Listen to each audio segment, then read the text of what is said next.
There was a man who was absolutely at the top of his craft, his art, his occupation, his way of earning a living, in whichever way you'd like to describe it. But he was a pickpocket.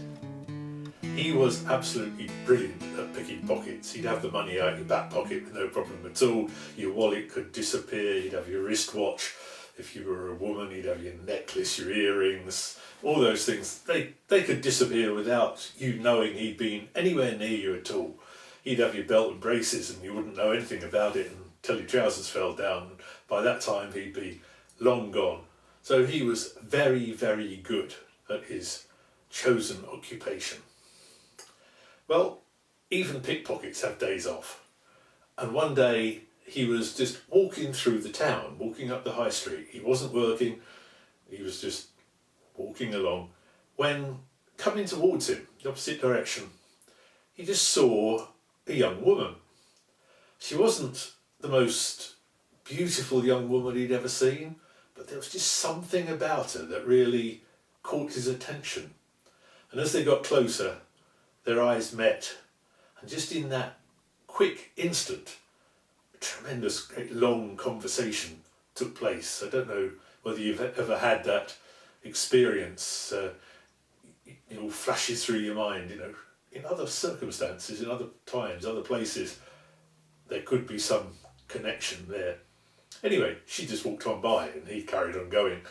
And as they passed, her knuckles just grazed his knuckles and she walked on up the road, he walked on down.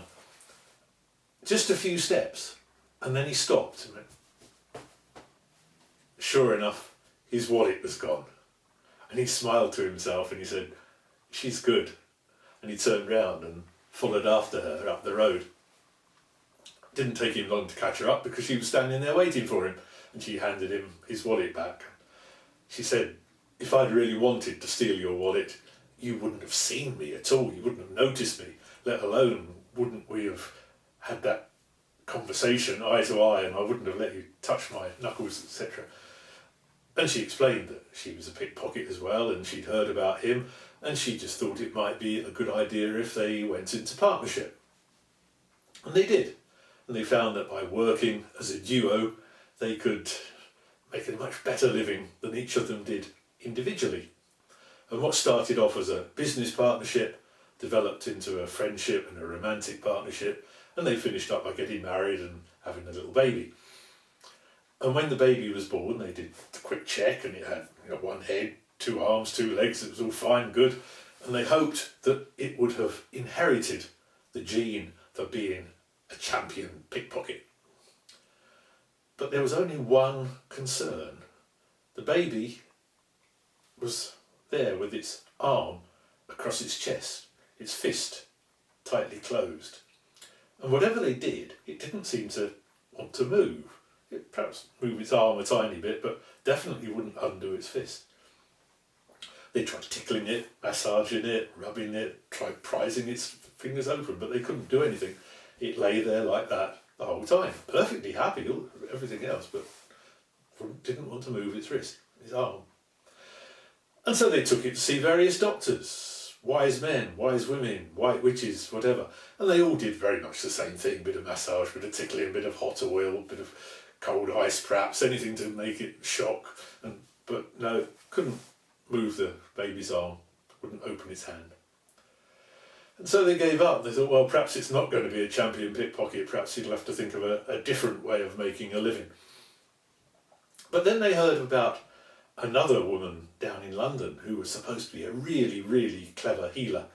And they thought, well, we'll have one more go. We'll take him off, take the baby down to London, just to have one more go. And so they had a quick burst of picking pockets to get some money, off down to London to see this woman. And she did very much the same as all the others had done. But then after a few tests and half an hour of tickling and massaging and oils and everything else, a knowing look sort of went across her face, and she took the baby and she laid it in a basket with some cushions and things. And then off the shelf she took a long chain with a dangly, dingly-dangly, jewelly thing on the end, which was probably only plastic, costume jewellery, but it glittered and shone, and she swung it around, up and down, over the baby, up and down, backwards and forwards, round, and the baby's eyes followed it round, and it went down and up and backwards and forwards and round, and the baby was following it all the time with its eyes. And then the woman took the jewel right down so it almost touched the baby's nose, and when it was down there, the baby's arm shot out and it grabbed the jewel. And as it did so, something shot out of its hand across the room into the corner. And the wise woman went across and scrabbled around in the corner and found what it was that had shot out of the baby's hand. It was the midwife's wedding ring.